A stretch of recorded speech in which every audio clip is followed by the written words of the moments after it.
Hello everyone, स्वागत है आप सभी का मेरे YouTube channel Mayank study point पे। और मैं हूं आपका होस्ट मयंक सौ। और आज का हमारा वीडियो प्रोडक्ट लाइफ साइकिल पे होने जा रहा है, जो कि बहुत ही बड़ा इम्पोर्टेंट टॉपिक है। और ये टॉपिक आता है प्रोडक्ट के अंडर। तो प्रोडक्ट अभी तक आप लोगों ने जिन्होंने नहीं देखा है तो वीडियो का लिंक मैंने नीचे डिस्क्रिप्शन और ऊपर आई बटन में दे रखा है, वो जो कि अभी आपका स्क्रीन पे शो कर रहा होगा। तो आप उस वीडियो को पहले जाकर देखें, उसके बाद इस वीडियो को देखें, ताकि आपको प्रोडक्ट जो चैप्टर है वो अच्छे से समझ में आएगा। तो बढ़ते हैं अपने टॉपिक की तरफ। और वीडियो आगे बढ़ाने से पहले अगर आप सभी ने मेरे चैनल को सब्सक्राइब नहीं किया है तो जल्दी से चैनल को सब्सक्राइब करके बेल आइकन प्रेस जरूर कर ले, ताकि आपको हमारे आने वाले हर वीडियो का नोटिफिकेशन तुरंत मिले और आप उसे मिस ना कर सके। तो वीडियो को लाइक करते हुए आगे बढ़ते हैं और आज कुछ नया सीख लेते हैं।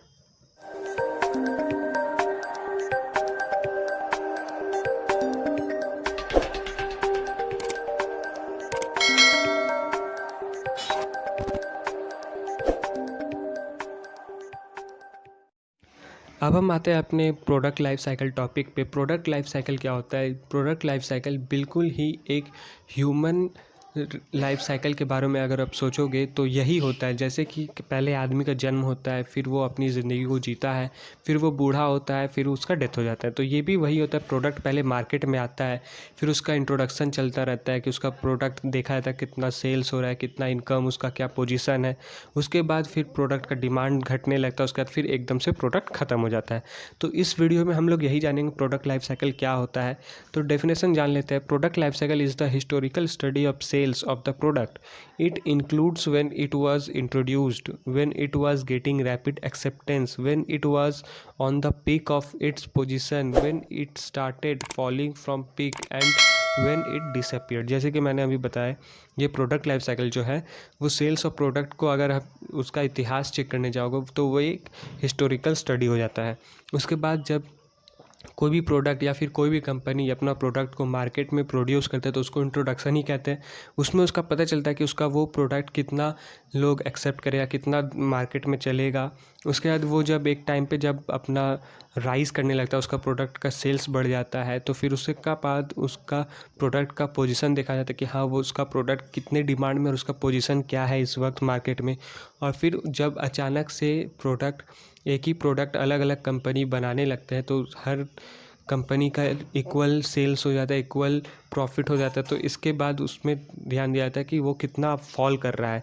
और एक टाइम पे ऐसा आता है कि उस प्रोडक्ट का जो मार्केट में वैल्यू था वो बिल्कुल से घटने लगता है और एक बार में ख़त्म हो जाता है उस प्रोडक्ट का वैल्यू। तो इसमें वही हम लोग जानेंगे। तो according to Philip Kotler, the product life cycle is an attempt to recognize the distinct stages in the sales history of the product. The main importance of the life cycle concept is to remind us consistency of the following 4 factors। तो यहाँ पे Philip quarter sir ने 4 factors में बांटा है। तो पहला आता है प्रोडक्ट हैज़ लिमिटेड लाइफ। जैसे कि मैंने ही बताया कि प्रोडक्ट का बस लिमिट लाइफ होता है कि वो कुछ टाइम के लिए ही आता है। फिर product sale pass through different stages. यहाँ पे प्रोडक्ट जैसे मैंने बताया पहले उसका इंट्रोडक्शन होगा, फिर वो ग्रोथ करेगा, उसके बाद फिर वो मैच्योरिटी पे जाएगा, उसके बाद फिर डिक्लाइन हो जाएगा, जिससे हम लोग आगे आने वाले वीडियो में पढ़ेंगे। फिर आता है product levels are not constant but changes throughout a product life. यहाँ पे प्रॉफिट जो है कभी एक जगह कांस्टेंट नहीं रहता, इसका प्रोडक्ट लाइफ के ऊपर डिपेंड करता है प्रॉफिट लेवल किसी भी कंपनी का। फिर product requires different marketing programmes at each stage of their life cycle. तो प्रोडक्ट हर मार्केटिंग में अलग अलग तरह का प्रोडक्ट का रिक्वायर होता है।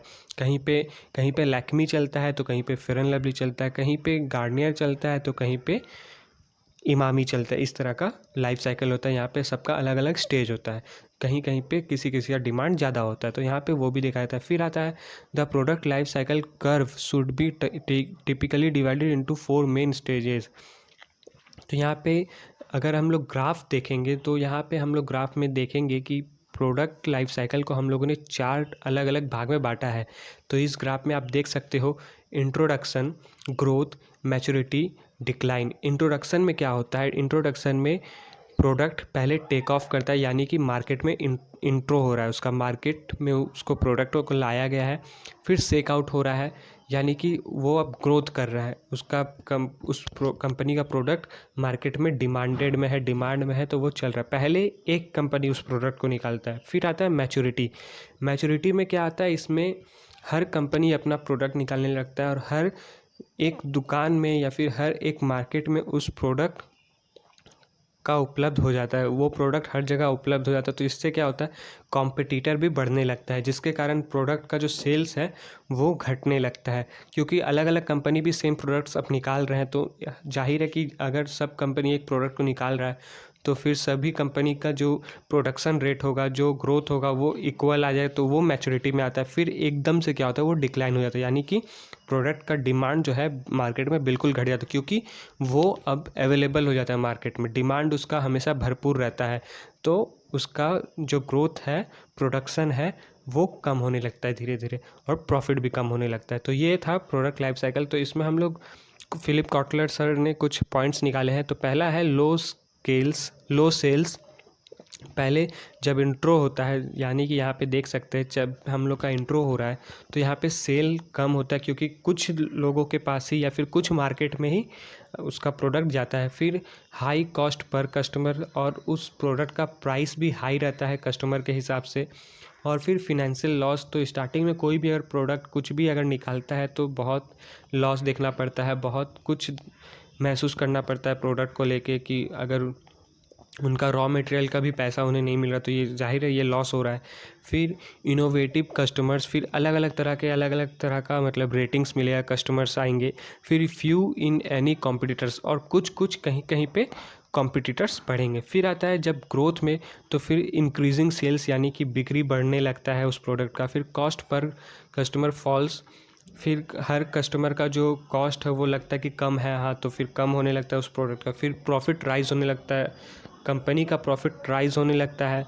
और फिर इंक्रीजिंग नंबर ऑफ कस्टमर्स, फिर कस्टमर का नंबर इंक्रीज होता है। पहले 2 था, फिर 10 हुआ, फिर 20 हुआ, फिर 50 हुआ, इस तरह से इंक्रीज होने लगता है उस प्रोडक्ट को लेके। और फिर मार्केट में कॉम्पिटिटर बहुत हो जाता है। अभी मान लीजिए कि अभी आपका अगर शॉप है, अगर आपका कोई शॉप है तो आप अपने शॉप में फेयर एंड लवली का प्रोडक्ट रख रहे हो, लेकिन आपके जो आसपास वाले शॉपकीपर्स हैं वो नहीं रख रहे। फिर एक टाइम पे ऐसा आएगा जब आपका पास वाला भी शॉपकीपर फेयर एंड लवली का प्रोडक्ट रखेगा, तो ये होता है मोर कॉम्पिटिटर्स। तो आपका भी वो प्रोडक्ट सबके पास जा रहा है, तो अब उसका डिमांड घट जाएगा आपके पास से, वो दूसरे जगह से भी ले सकते हैं। फिर आता है मैच्योरिटी, पीक सेल्स। यहाँ पे जब क्या होता है कि सेल्स का पता चलने लगता है, सब जगह से सेल्स इक्वल हो जाते हैं। एक ऐसा सिचुएशन आता है, सैचुरेशन, जहाँ से सेल्स जो होता है एक जैसा हो जाता है। फिर कॉस्ट पर कस्टमर लोएस्ट, फिर कस्टमर का प्राइस भी कम होने लगता है। फिर प्रॉफिट हाई, और भी प्रॉफिट होने लगता है, क्योंकि सब कंपनी अपना अपना प्रोडक्ट उसी तरह का निकाल रहा है। फिर मास मार्केट, फिर बहुत मार्केट में फैल जाता है, वाइड हो जाता है जिसका। फिर होता है स्टेबल नंबर ऑफ कॉम्पिटिटर, फिर एक अलग लेवल का या फिर एक फिक्स्ड कॉम्पिटिटर आ जाता है, एक फिक्स नंबर का कॉम्पिटिटर आ जाता है मार्केट में। जैसे कि अभी एक्स ने भी वही प्रोडक्ट निकाला, फिर 10 दिन बाद उसी प्रोडक्ट को वाई ने भी निकाल दिया, तो फिक्स्ड नंबर ऑफ कॉम्पिटिटर्स हो जाता है कि किसका प्रोडक्ट कितना बिकता है, किसका गुडविल ज़्यादा है। फिर फॉलिंग सेल्स, फिर अचानक से सेल्स कम होने लगता है, जो कि हम लोग का डिक्लाइन में आता है। फिर कॉस्ट पर कस्टमर लो, यहाँ पे कस्टमर का प्राइस भी लो होने लगता है। प्रॉफिट्स फॉल, अब प्रॉफिट भी कमने लगता है। कस्टमर बेस कॉन्ट्रैक्ट्स, फिर कस्टमर अपना कॉन्ट्रैक्ट पे बेस करता है कि मतलब उसको प्रोडक्ट लेना है या नहीं लेना है, या फिर अब वो दूसरा प्रोडक्ट के लिए जाएगा। फिर other number of competitors fall, फिर कॉम्पिटिटर भी कम होने लगता है। तो ये तो था प्रोडक्ट लाइफ साइकिल का हम लोग का डायग्राम। तो यहाँ पे हम लोगों ने इंट्रोडक्शन स्टेज, यहाँ पे हम लोगों ने थोड़ा सा उसे डिटेल्स में बताना चाहा है। तो इंट्रोडक्शन स्टेज में क्या आता है, it start when a new product is first distributed and made available for purchase. यहाँ पे इंट्रोडक्शन में क्या होता है, यहाँ पे अपना कंपनी जो है वो कुछ अपने प्रोडक्ट को कुछ डिस्ट्रीब्यूटर को अवेलेबल करता है, जहाँ पे वो ख़रीद सके, कस्टमर उसके प्रोडक्ट को ख़रीद सके। फिर in this stage profits are negative. तो यहाँ पे क्या आता है कि जब इंट्रोडक्शन किसी भी चीज़ का होता है तो प्रॉफिट नेगेटिव ही आता है, प्रॉफिट बहुत ही मार्जिन से भी कम आता है, जो टारगेट मार्जिन रहता है वो उससे भी कम आता है। और सेल्स भी कम रहता है क्योंकि पब्लिक उसके बारे में जानते नहीं है। फिर हेवी डिस्ट्रीब्यूशन होता है, बहुत ज़्यादा मतलब डिस्ट्रीब्यूशन, अपना प्रमोशन किया जाता है, प्रमोशनल एक्सपेंसेस एडवर्टाइज में, होर्डिंग्स में और भी सब जगह आपका एक्सपेंसेस भी बढ़ जाता है, तो जाहिर है कि आपका प्रॉफिट भी कम आएगा। तो फिर हम लोग देखते हैं characteristics of introduction stage. Huge promotional cost required to increases awareness. तो यस, यहाँ पे बहुत ही प्रमोशनल कॉस्ट रिक्वायर हो जाता है, यहाँ पे आपका मतलब पैसे का खर्च बहुत होने लगता है। फिर price is kept high to recover high production and marketing cost. तो यहाँ पे प्राइस भी आपका हाई रहता है क्योंकि पूरा मार्केट कवर नहीं हुआ है इस कारण से, तो प्रोडक्शन भी हाई हो रहा है मार्केटिंग में। फिर marketer has to tackle technical and production problem. फिर मार्केटर जो होता है, जिसको आप लोगों ने सामान बेचा है, वो कुछ प्रॉब्लम से भी जूझ रहा होता है टेक्निकली, या फिर प्रोडक्शन का कुछ प्रॉब्लम की कस्टमर से जो रेटिंग लेता है कि हाँ आपका ये प्रोडक्ट अच्छा नहीं। जैसे कि आजकल हम लोग देख सकते हैं, हर एक शॉप पे जाओगे तो हर शॉप पे आपको रेटिंग्स भी देखने को मिलेगा, या फिर आप अगर ऑनलाइन मार्केटिंग करते हो तो वहाँ भी आपको देखने को मिलता है कि हर प्रोडक्ट का नीचे कुछ रेटिंग्स दिया रहता है, तो वो कस्टमर्स देते हैं। फिर sales are low and increasing at a low rate. तो यहाँ वही है, सेल भी उन लोग का कम रहता है और उनको आगे भी बढ़ाया जाता है बहुत ही लो रेट से। फिर there is a loss of negligible profit. तो यहाँ पे लॉस भी होता है, तो लॉस भी होता है और प्रॉफिट भी होता है, बहुत ही कम तरह का प्रॉफिट होता है, बहुत नेगेटिव % पे प्रॉफिट होता है। फिर आता है देयर इज़ नो कंपटीशन। हाँ, तो पहली बार मार्केट में अगर कोई भी प्रोडक्ट आता है तो कंपटीशन बिल्कुल नहीं रहता है किसी भी प्रोडक्ट का। फिर आता है strategy of introduction stage. Strategy of introduction stage, यहाँ पे इंट्रोडक्शन के टाइम पे क्या क्या स्ट्रैटेजी अपनाए तो वो देखते हैं। तो फिर rapid skimming strategy. The strategy consist of introduction a new product at high price is to recover profit as much as possible। यहाँ पे इंट्रोडक्शन के टाइम पे क्या होता है, कंपनी जो है एक स्कीम लगाते हैं या फिर स्ट्रैटेजी लगाते हैं कि उनका प्रोडक्ट मार्केट में जल्दी बिके और अच्छे प्राइस में भी बिके। फिर आता है the high promotion is to convince the market about the production merits. This strategy prefer to skim the cream from the market.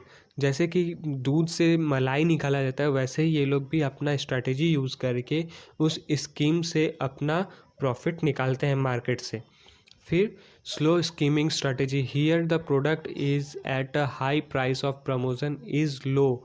The purpose of high price is to recover profit and low promotion keeps marketing expenses low. This gives maximum profit from the market. Slow skimming क्या होता है, वहाँ पे product का price तो high रहता है लेकिन प्रमोशन उसका बहुत ही कम होता है, ज़्यादा एडवर्टाइज नहीं होता है या फिर ज़्यादा होर्डिंग्स नहीं होता है, ऐसे प्रमोशंस ज़्यादा नहीं होता है। फिर इसका पर्पस क्या होता है, खाली हाई प्राइस में अपना प्रॉफिट को रिकवर करना और एक लो प्रमोशन में अपना मार्केट में बेचना, ताकि उसका मार्केट में एक्सपेंसेस ज़्यादा ना हो, और फिर यह एक मैक्सिमम प्रॉफिट मार्केट से गेन करना चाहता है। फिर rapid penetration strategy. This strategy consist of low price and high promotion. Purpose of low price is for faster market penetration and larger market share. तो यहाँ पे क्या होता है, ये कंपनी जो क्या करता है, अपना प्राइस को या तो हाई रखता है या फिर लो रखता है, जिसके कारण पर्पस जो लो ऑफ प्राइस है, फास्टर मार्केट में पेनेट्रेशन होता है, यानी कि मार्केट में उसका शेयर बिकने लगता है, वो शेयर अपना बढ़ा देता है बेचने के लिए, अपना मार्केट को बड़ा करने के लिए। फिर आता है slow penetration strategy. This strategy is introducing of a product with low price and low level promotion. कितना बार होता है कि ये लोग स्ट्रैटेजी अप्लाई करते हैं अपना प्रोडक्ट को कि एकदम कम प्राइस पे और एकदम लो लेवल का प्रमोशन में, कि मतलब अगर कंपनी गया तो भी ठीक, नहीं गया तो भी ठीक, सामान बिका तो भी ठीक, नहीं बिका तो भी ठीक, लेकिन उसका हम लोग को कोई एडवर्टाइज नहीं, कोई प्राइस नहीं, ऐसा। फिर आता है हमारा ग्रोथ स्टेज। ग्रोथ स्टेज क्या होता है, जैसे कि अभी हम लोगों ने ऊपर में बताया, growth stage of a product is marked by a rapid increase in sales. The product achieves wide spread market acceptance.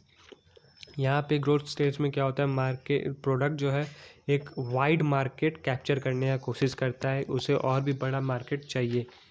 तो इसका स्ट्रेटजी क्या है और कैरेक्टरिस्टिक क्या है, हम लोग देखते हैं।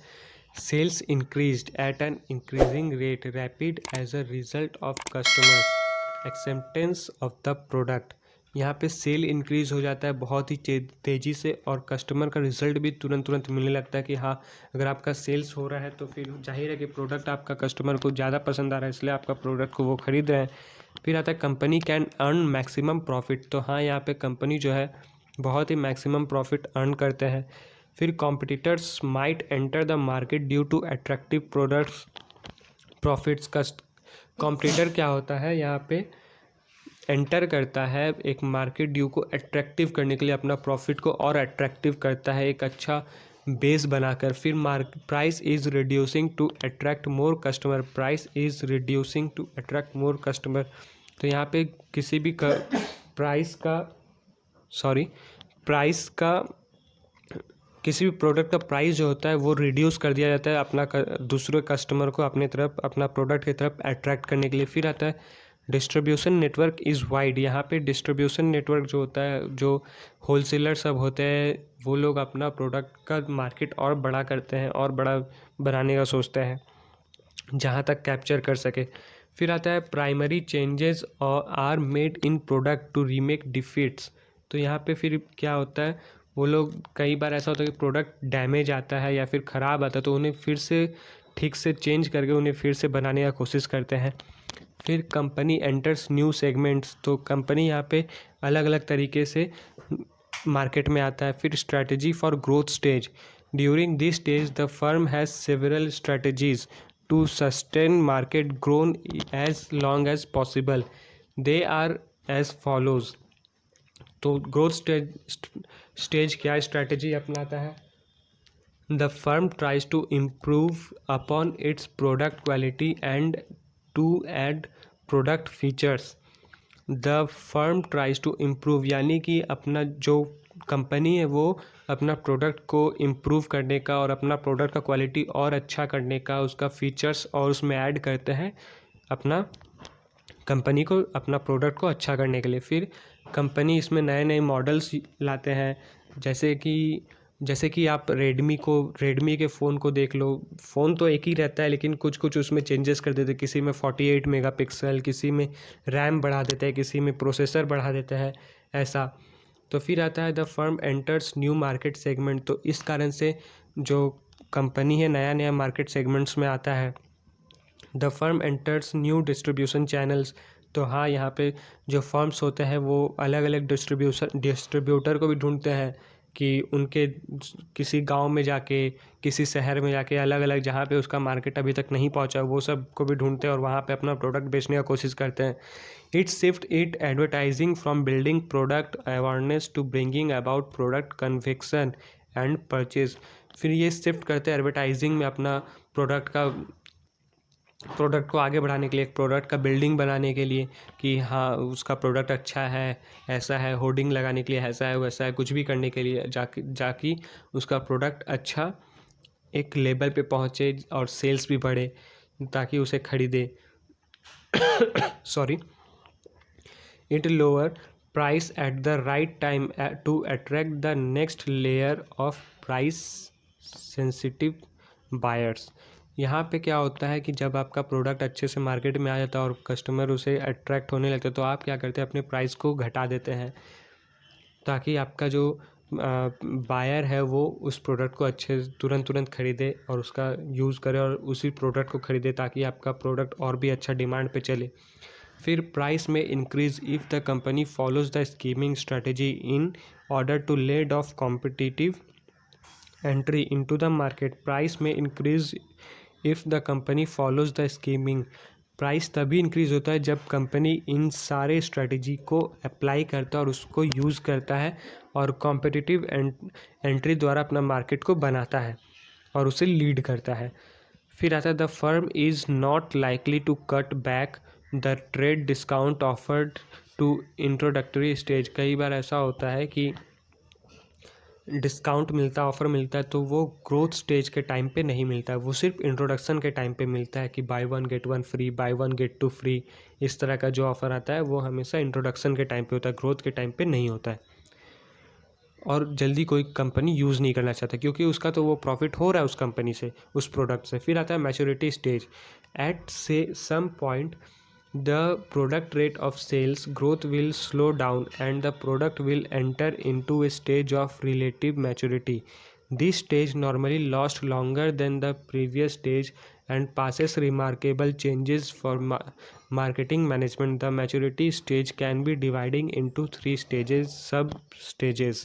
तो जैसे कि मैंने अभी डायग्राम में बताया था कि यहाँ मैच्योरिटी में क्या होता है, सभी इसका प्रोडक्ट जो है सभी कंपनी के पास आता है, सभी कंपनी अपना प्रोडक्ट बेचने लगते हैं मार्केट में, सभी कंपनी का प्रोडक्ट का डिमांड बढ़ जाता है, इक्वल हो जाता है, तो जाहिर है सेल्स भी कम हो जाएगा और प्रॉफिट भी कम होने लगेगा। तो इससे भी हम लोगों ने 3 पॉइंट्स में बांटा है, growth maturity, stable maturity, decline maturity.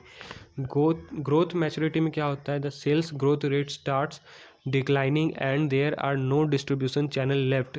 इसमें ग्रोथ मैच्योरिटी में क्या होता है, यहाँ पे सेल्स भी गिरने लगता है, सेल्स उनका जो ग्रोथ है, सेल्स ग्रोथ है वो कमने लगता है और उन्हें दूसरा कोई डिस्ट्रीब्यूटर नहीं मिलता ताकि उनका वो सामान बेच पाए, सभी कोई अपना अपना सामान खरीद के बेचने लगते हैं।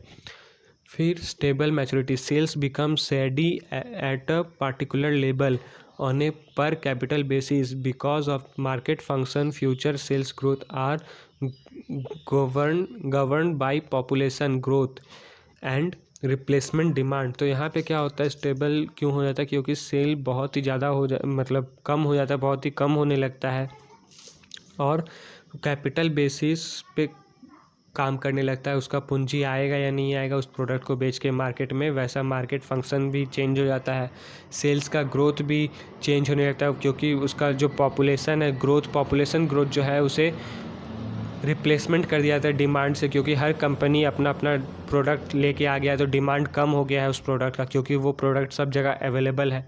फिर डिक्लाइन मैच्योरिटी, जहाँ पे उस प्रोडक्ट का लेवल बिल्कुल ही घट जाता है और उसका सेल्स बिल्कुल ही बंद हो जाता है। फिर आता है characteristics of maturity stage. Characteristics of maturity stage, इसमें हम लोगों ने 4 पॉइंट्स लिए हैं। सेल्स इंक्रीजेज एंड डिक्रीजेज, यहाँ पे सेल इंक्रीज भी होता है, डिक्रीज भी होता है। फिर प्रॉफिट डिक्लाइन, यहाँ पे लाभ कम होने लगता है। Customer relation is given more importance for their retention, यहाँ पे कस्टमर क्या होता है, किसी एक प्रोडक्ट को इम्पोर्टेंस देना बंद कर देते हैं, सभी जो भी उनके जैसे प्रोडक्ट्स आए सब पे इंपॉर्टेंस देने लगते हैं, तो उनका रिटेंशन भी कम होने लगता है, दिलचस्पी कम हो जाती है। फिर product market and marketing mix modification are made, यहाँ पे प्रोडक्ट मार्केट और मार्केटिंग मिक्स मॉडिफाई होने लगता है। फिर आता है स्ट्रेटेजी फॉर मैच्योरिटी स्टेज। पहला आता है प्रोडक्ट मॉडिफिकेशन, इसके हम लोगों ने 4 पॉइंट्स लिए हैं। क्वालिटी इम्प्रूवमेंट, प्रोडक्ट मॉडिफिकेशन में क्या आता है, क्वालिटी में इम्प्रूव किया जाता है, फीचर्स ऐड किया जाता है, स्टाइल अलग किया जाता है, किसी का कर्व, किसी का सर्कल, किसी का लॉन्गर, ऐसा बनाया जाता है, अपना अपना फीचर्स लगाया जाता है। फिर मार्केट मॉडिफिकेशन, फिर extending into new areas of market, यहाँ पे फिर नए मार्केट का खोज किया जाता है या फिर नया मार्केट बनाया जाता है। फिर marketing mix modification, advertising campaigning tends to shift from an information base to imagination base is an attempt to different the brand from a greater number of competitor। यहाँ पे एडवर्टाइजिंग के द्वारा अपना कैंपेन चलाया जाता है, इंफॉर्मेशन करवाया जाता है, इमेजिनेशन बेस पे अपना प्रोडक्ट को बेचा जाता है, यहाँ पे जिससे हो सके जैसे हो सके अपना प्रोडक्ट को बेचने का प्लान किया जाता है। फिर आता है डिक्लाइन स्टेज, जो इसका सबसे लास्ट पॉइंट होता है।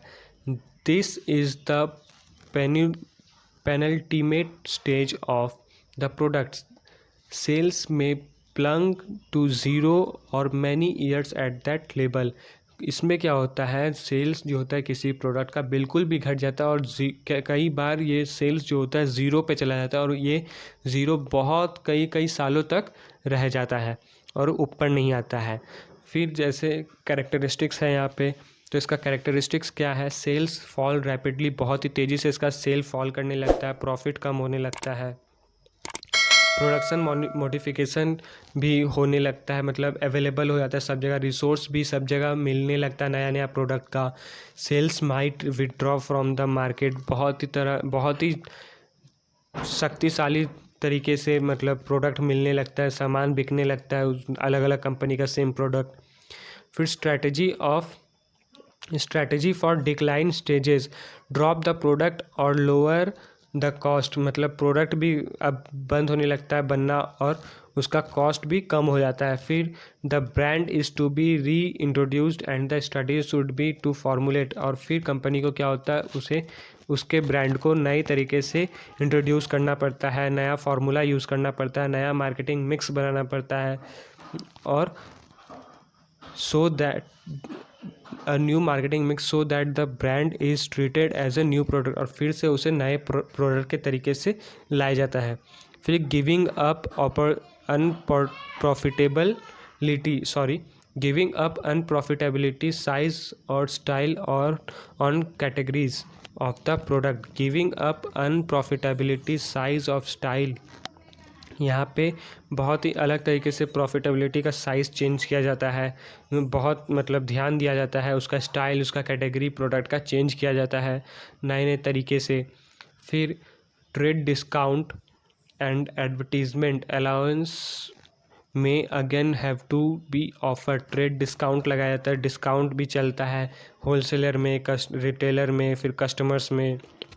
एडवर्टाइजिंग भी कम होने लगता है या फिर बढ़ा दिया जाता है ताकि उसका प्रॉफिट ज़्यादा से ज़्यादा अर्न हो, पब्लिक उसके प्रोडक्ट को खरीदे।